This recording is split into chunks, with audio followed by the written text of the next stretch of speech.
क्रांतिसूर्य महात्मा ज्योतिबा फुले यांच्या जीवनावर आधारित फुले हा चित्रपट 11 एप्रिल रोजी प्रदर्शित होतोय आणि या चित्रपटातील काही दृश्यावर ओबीसी रणसंग्रामच्या वतीने आक्षेप घेण्यात आलेला आहे। त्यांचा नेमका आक्षेप काय हे त्यांच्याकडूनच जाणून घेणार आहोत।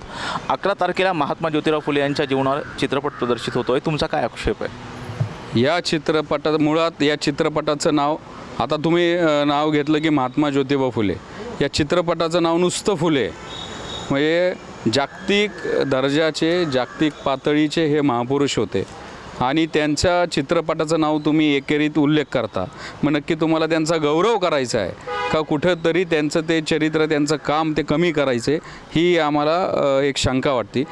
त्यानंतर त्यांचा जो टीजर रिलीज झालेला आहे त्याच्यामध्ये 2 प्रसंग दाखवलेत। एका प्रसंगामध्ये महात्मा फुलेंना काठीने मारलेलं दाखवलं आहे। मुळात महात्मा फुले हे दबंग आणि विद्रोही महापुरुष होते।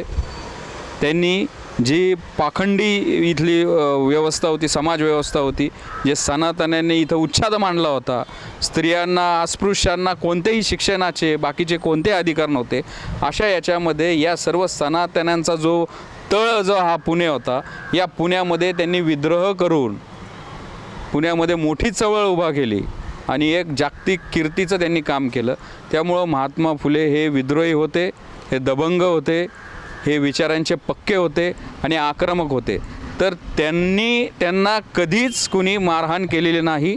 इतिहासामधला कोणताही मग त्यांची बायोग्राफी असेल, अनेक ज्या लेखकांनी संशोधकांनी जे त्यांचं चरित्रचे पैलू उलगडलेले आहेत याच्यामध्ये कुठंच असं सापडत नाही की महात्मा फुलेंना मारहाण झालेली आहे। त्यामुळं एकदम उलटं दाखवणं, त्यांचा जो जीवनपट होता त्याच्या एकदम उलटं दाखवणं, त्यांचा जो विचारधारा होती त्याच्या उलटं दाखवणं, त्यानंतर सावित्रीमाईंनी एक जणाच्या तिथं कानफाडीत मारल्याचं या मूवीमध्ये दाखवले। मुळात अशा अनेक संदर्भ आहेत की ज्यावेळेस दगडाचा शेणाचा मारा झाला त्यावेळेस सावित्रीमाई म्हणल्या ही फुलं आहेत आणि माझ्या ह्या ज्या पवित्र कार्याला तुमच्या या शुभेच्छा आहेत अशा रूपाने मी घेते आणि असे किती अडथळे आले तरी मी माझं काम अस्पृश्यांच्या मुलांना शिकवण्याचं, ब्राह्मण विधवांच्या मुलांना शिकवण्याचं हे काम मी बंद करणार नाही। परंतु या चित्रपटामध्ये त्यांची जी खरं जे चरित्र होतं, जी विचारधारा होती, या दोघांच्या विचारधारेचे एकदम उलट हे दृश्य दाखवलेली आहेत। हेच मुळात आक्षेपार्ह आहे। म्हणजे तुम्हाला त्यांच्या कार्याचा गौरव करायचा आहे का कुठंतरी त्यांचं जे कार्य होतं त्याच्या उलट त्यांचा स्वभाव होता, उलट विचारधारा होती, वेगळे प्रसंग घडले, असा नवीन इतिहास त्यांना निर्माण करायचा आहे का, हा आमचा सवाल आहे। मुळात आम्ही या प्रोड्युसरचं, या चॅनलचं, या निर्मात्यांचं आम्ही धन्यवाद मानतो, त्यांचं कौतुक करतो, कारण की या बहुजन चळवळीमधील जे आमचे महापुरुष होते, मग बाबासाहेब आंबेडकर असतील, अण्णाभाऊ साठे असतील, लहुजी वस्ताद असतील, महात्मा फुले असतील, आम्हाला आत्तापर्यंत 100 वर्षामध्ये आमच्यावर कुठलं चित्रपट आलंच नाही, आमचं कार्य समोर गेलंच नाही जगात, तर तुम्ही त्याला उजाळा देताय ही कौतुकाची बाब आहे। पण ते करताना ज्या महापुरुषांबद्दल आमची खूप मोठी आस्था आहे, त्यांच्या कार्याबद्दल आम्ही एक नाजूक भावनेनं जुडलं गेलेलो आहे। या अशा महापुरुषांच्या वर जर तुम्ही बायोपिक आणत असताल तर हे अत्यंत जबाबदारीने केलेलं पाहिजे। याच्यामध्ये तुम्ही लेखकांना, संशोधकांना, इतिहास संशोधकांना जे बायोग्राफी लिहितात त्यांना समोर आणलं पाहिजे। महात्मा फुलेंच्या, सावित्रीमाईंच्या जीवनाच्या या सगळ्या याच्यावर ज्यांनी काम केले त्यांच्याशी तुम्ही विचार विनिमय केला पाहिजे, त्यानंतर ती स्क्रिप्ट लिहिली पाहिजे आणि त्यानंतर ती दृश्य चित्रित केली पाहिजे। तर आमचे सहकारी सांगतील, पण ह्या दृश्यांवर आमच्या तीव्र आक्षेप आहेत। जर आपण 11 एप्रिलला अशी दृश्य घेऊन जर पिक्चर रिलीज केला तर आम्ही हे पिक्चर बंद पाडू, त्या थिएटरच्या बाहेर आणि थिएटरच्या आतमध्ये आम्ही तीव्र आंदोलन करू। आमच्याबरोबर अनेक आंबेडकरी संघटना इथं आमच्या याच्यामध्ये सहभागी होणार आहे। आंबेडकरी समुदाय तो पण महात्मा फुलेंना खूप मानतो। अख्ख्या महाराष्ट्रातली पुरोगामी चळवळ जागी होईल आणि मग कुठंतरी सामाजिक सलोखा बिघडला, लॉ अँड ऑर्डरची जर सिच्युएशन झाली तर या चित्रपटाचे निर्माते आणि हे सर्व राज्य सरकार, सांस्कृतिक मंत्री, सेन्सर बोर्ड जबाबदार राहील। तुमची पुढची भूमिका काय असणार? नाही, सगळ्यात पहिलं म्हणजे आमचं असं आहे की या संदर्भात आम्ही निर्मात्यांना पत्र पाठवणार आहोत, नोटीस पाठवणार आहोत की आपण जे सीन्स दाखवलेले आहेत त्याचा रेफरन्स आम्हाला द्या। दुसरं म्हणजे जो फुले हे नाव आहे एकरी हे बदला आणि ह्या 2 दृश्यांबद्दल जे मंगेश भाऊंनी सांगितलं त्या 2 दृश्यांबद्दल आमचा आक्षेप आहेच. याच्या व्यतिरिक्त असं आहे की एक प्री रिलीज स्क्रीनिंग आपण या संदर्भात ठेवावी, कारण 2 मिनटाच्या या ट्रेलरमध्ये जर आम्हाला 2-3 आक्षेपार्ह गोष्टी आढळल्या असतील तर मुळात या 2-3 अडीच-3 तासाच्या एका चित्रपटामध्ये काही ठिकाणी चुकीचा संदर्भ चुकीचं चित्रीकरण असण्याची शक्यता नाकारता येत नाही. त्यामुळं कुठेही चुकीचं महात्मा फुलेंच्याबद्दल चुकीचं चित्रीकरण जर झालं असेल तर ते बदलावं.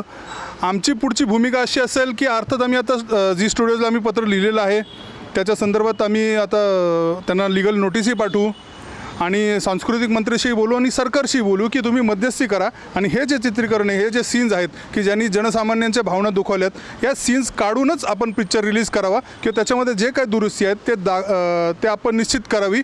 आणि अशा पद्धतीने एक लक्षात ठेवा की 1 जानेवारी 1848ला जेव्हा सावित्रीबाईंनी भारतातील पहिली मुलींची शाळा काढली आणि त्या संदर्भात जर आपण काही चित्रीकरण करत असाल ते अतिशय जबाबदारीने केलं पाहिजे, कारण हे भारतात घडलेली पहिली घटना आहे. मग इतकं जर बेजबाबदारपणे जर स्टुडिओ वागत असेल तर हे चुकीचं आहे. आणि महात्मा फुले आणि सावित्रीबाई फुलेंचा जो एक प्रकारे अपमान या चित्रपटात दाखवलेला आहे तो ही जनता, महात्मा फुले प्रेमी, बहुजन समाज, फुले शाहू आंबेडकर चळवळीतले पुरोगामी लोक खपवून घेणार नाहीत. सिनेमॅटिक लिबर्टी जे आहे चित्रपट निर्माते दिग्दर्शक घेत असतात त्यामुळे मोठा वाद निर्माण झाल्याचं हे सातत्यानं दिसतं. हो, गेल्या काही चित्रपटात छावा असेल, पद्मावती असेल, याच्या संदर्भात हे झालेलं आहे. पण तेच मंगेश भाऊंनी जसं मागाशी सांगितलं की सिनेमॅटिक लिबर्टी जेव्हा कल्पना विस्तारच्या काही चित्रपट तुम्ही करता त्यावेळेस ठीक आहे, पण जेव्हा तुम्ही ऐतिहासिक चित्रपट करता तर त्याला ऐतिहासिकच पुरावा दिला पाहिजे आणि त्याच्यात काही अनैतिहासिक असेल तर ते काढलं पाहिजे. अनैतिहासिक ठीक आहे, पण आता याच्यामध्ये तर असं दाखवलं आहे, पूर्ण विपरीतच दाखवलं आहे की जे महात्मा फुलेंना सगळे घाबरत होते, जे स्वतः पैलवान होते, दांडपट्टाचे एक्सपर्ट होते, त्यांच्याबरोबर अंगरक्षक असायचे, त्यांना मारलेलं दाखवलं आहे. म्हणजे अनैतिहासिक सोडा, हे 360 डिग्री तुम्ही वेगळं दाखवलेलं आहे. तर अशा पद्धतीने जर तुम्ही या बहुजनांच्या नायकांचा अपमान करणार असाल तर हे समाज खपून घेणार नाही. म्हणजे महापुरुषांवरती जेव्हा चित्रपट येतात, कारण महापुरुषांना मानणारा एक मोठा वर्ग असतो, अशावेळी ज्यावेळेस महापुरुषांवर चित्रपट येत असतील अशावेळी कोणती कमिटी शासनाने स्थापन करावी का, जेणेकरून अशा पद्धतीचा कोणता वादच होणार नाही? नक्कीच केले पाहिजे. कारण की असं मध्ये एक बाजीराव मस्तानी एक मूवी आला त्यावेळेस पण असेच वादंग निर्माण झाले होते. आत्ता छावा चित्रपट आला त्यामध्ये पण गणोजी शिर्केंच्या बाबतीत जे काही दाखवण्यात आलं त्या बाबतीत पण मग नंतर हे सगळ्या गोष्टी हा उहापोह होतो, नंतर ते फॅक्ट चेकला जातं. पण मूवी रिलीज केलेला असतो, कुठंतरी मग आवाज उठवणाऱ्यांना शांत केलं जातं, कुठंतरी मग शासनाच्या लेवलला आमचा तर आरोप आहे कुठंतरी कॉम्प्रोमाइज होतं आणि हा हाईप निर्माण करून त्या चित्रपटाला प्रसिद्धी मिळवून दिली जाते. त्यांचा तो जो काय तो कुठला बॉक्स असतो त्याच्यावर ते मग 1 आठवड्यात याच्यावर मग त्यांचं ते तिकीट विक्री केली जाते आणि त्यानंतर मग तो चित्रपटाची ती कॉपी, तो चित्रपट, तो सोशल मीडिया प्लॅटफॉर्मवर तो तसाच राहतो. आत्ता काय झालं आहे याच्याबाबत आत्ता कोणते आक्षेप होते हे नंतर विरून जातात आणि मग 2 वर्षांनी 4 वर्षांनी ज्या पुढच्या पिढ्या ते पाहतात त्यांना तोच इतिहास दिसतो, तेच खरं ते मानतात. त्यामुळं लवकरात लवकर राज्य सरकारने, सांस्कृतिक मंत्रालयाने याबाबत एक कमिटी केली पाहिजे. जे पण पब्लिक फिगर आपण म्हणतो, जे ऐतिहासिक महापुरुष विविध क्षेत्रातले असतील यांच्या बाबतीत जर कोणालाही भारतामध्ये जर चित्रपट काढायचा असेल मग त्यांनी एक लिस्ट करावी. मग अहिल्यादेवी होळकरांवर येऊ शकतो, यशवंतराव होळकरांवर येऊ शकतो, अण्णाभाऊ साठेंवर येऊ शकतो, ज्यांच्या विचारांवर जे आजकालचा समाज आज हा बनत चाललेला आहे, हा पुरोगामी महाराष्ट्र म्हणला जातो, असे जे आमचे महापुरुष आहेत या महापुरुषांवर जर तुम्हाला चित्रपट काढायचा असेल, एखादी मालिका काढायची असेल तर याची ही कमिटी आणि या स्क्रुटिनीमधनं एकदम स्ट्रिक्ट स्क्रुटिनीमधनं ही स्क्रिप्ट गेली पाहिजे अशी आमची मागणी आहे. आणि या सर्व या वादंगाच्या माध्यमातनं कुठंतरी आता सरकारने याच्यावर सकारात्मक विचार करून ही कमिटी लवकरात लवकर केली पाहिजे. तर आपण बघतोय की सावित्रीबाई फुले असतील किंवा महात्मा फुले असतील त्यांनी स्त्री शिक्षणाचा पाया रोवला, त्यांच्याविषयीच अशा पद्धतीचं चित्रपटामध्ये दाखवण्यात येतं आहे. काय स्त्री शिक्षणाचा पाया सावित्रीबाईंनी रोवला हे जसं जगापुढे आपण मांडतो ते मांडताना पूर्ण अभ्यास झाला पाहिजे. ती महिला ज्यावेळी एक महिला, आम्ही आज माई म्हणतो, माई हा शब्दातच आई, एक मातृत्व आलं. त्यावेळी त्या काळात स्त्रीला बाहेर पडणंसुद्धा वर्ज्य असताना महात्मा ज्योतिराव फुल्यांनी त्यांना शिक्षण देऊन बाहेर आणलं आणि महिलांना शिकवण्याची एक हे दिली. त्यावेळी पहिली मुख्याध्यापिका, पहिली शिक्षिका, पहिलं हे महिलांचं जे महिलांना पुढं आणण्याचं कार्य माईंनी केलेलं आहे ते जगापुढे आणताना त्यांचा पूर्ण अभ्यास झाला पाहिजे. त्यावेळेसच ते जगापुढे आणावं. हे जसं आहे तसंच आज तुम्ही इतिहास मांडता. मुलं आज वाचनाच्या ह्याच्यातनं पूर्ण बाहेर पडलेली आहेत. टेक्नॉलॉजी वेगळी झालेली आहे. मग तुम्ही हे असे ज्यावेळी चित्रपट काढता, मुलांना आईवडील ज्यावेळी मूवी दाखवायला नेता, त्यावेळी हाच इतिहास तुम्ही पुढे मांडणार का? तो अभ्यास झाला पाहिजे. पहिला अभ्यास 1857 झाला, कोणताही हे असो, त्यावेळचे जे काही इतिहासाचे पुरावे आहेत त्याचा सखोल अभ्यास करूनच मूवी लोकांपुढे आणावी एवढं म्हणेन. ते बघतो की आपण आता रिसेंटली मुलं जे आहे ते वाचन करताना दिसत नाही. चित्रपटामध्ये जे महापुरुषांच्या चित्रपटामध्ये जे दाखवलं आहे तेच ग्राह्य धरताना पाहायला मिळतं. नमस्कार.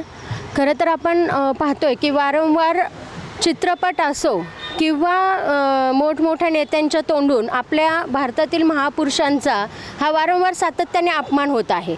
आणि आता तर चित्रपटामध्ये खरंच मुलं वाचन करत नाही आहे, वाचनातून ते पूर्ण बाहेर पडलेत. सतत मोबाईल हातामध्ये आहे, मीडिया जास्त यूज केलं जातं आहे. त्यामुळं जर अशा 2 सेकंदाच्या क्लिपमधून आमचे बहुजनांचे जे महामेरू आहेत त्यांच्याविषयी जर असं चुकीचं दाखवलं जात असेल, आज ते पैलवान असताना ते मार खाताना दाखवत आहे. म्हणजे परत या ठिकाणी बहुजनांचा एक प्रकारे या ठिकाणी अपमान केलेला दाखवलेला आहे. आणि ज्या आमच्या सावित्रीमाई ज्यांनी शेण दगड घेतला अंगावर, त्या अशा कधीच त्या शोषिक असताना त्यांचं जी प्रतिमा आहे ती या ठिकाणी त्यांनी हात उचललेली दाखवलेली आहे. तर हे अतिशय चुकीच्या प्रकारे हा पिक्चरचं जे शूटिंग आहे ते केलेलं आहे. मला असं म्हणायचं आहे की ठीक आहे, तुम्ही म्हणताय की तुमच्या म्हणजे आत्ता कोणीतरी प्रश्न विचारला आणि तुम्ही सांगितलं की चित्रपटामध्ये असे काही शॉट टाकले जातात की ते हे करावे, म्हणजे ते जास्त गृहीत नाही धरावे. पण हे महापुरुषांविषयी तुम्ही ज्यावेळेस फिल्म बनवता त्यावेळेस तुम्ही नक्की लक्षात घ्यायला हवं आहे की आपण त्यांचा इतिहास बदलता कामा नये. कारण त्यांचं त्याग, बलिदान हे खूप मोठं आहे. तर ते तुम्ही कृपा करून सर्व निर्मात्यांना माझी विनंती आहे की त्यांचं जे आहे ते तुम्ही चरित्र बदलण्याचा प्रयत्न करू नका. धन्यवाद. ताई, प्राध्यापक हरी नरकेंचं महात्मा फुलेंवरती मोठं लिखाण आहे. त्याचबरोबर महाराष्ट्र शासनानं सुद्धा महात्मा फुलेंवरती लिखाण जे आहे ते प्रकाशित केलेलं आहे. तर आपण पाहतो की महात्मा फुले असतील किंवा सावित्रीबाई फुले असतील यांच्याविषयीच आक्षेपार्ह असं चित्रपटामध्ये दाखवण्यात येतं. हो, ही खरं तर खूप खंत आहे मोठी. आणि मी स्वतः या फील्डमध्ये काम करते. मी स्वतः एक अभिनेत्री आहे. मी नाटकात काम करते, सिनेमामध्ये, सिरियलमध्ये काम करते. सिनेमॅटिक लिबर्टी काय असते ते मला माहिती आहे. पण जसं सर म्हणाले की पूर्ण एक तुम्ही त्या माणसाची प्रतिमा बदलणं ही थोडी काळजीची गोष्ट आहे. बाजीराव मस्तानी या चित्रपटामध्ये डान्स करताना बघतो तर तेव्हा आपण त्याला अशा पद्धतीने रिलेट करू शकतो की आजकालचे सगळे हिरो डान्स करतात.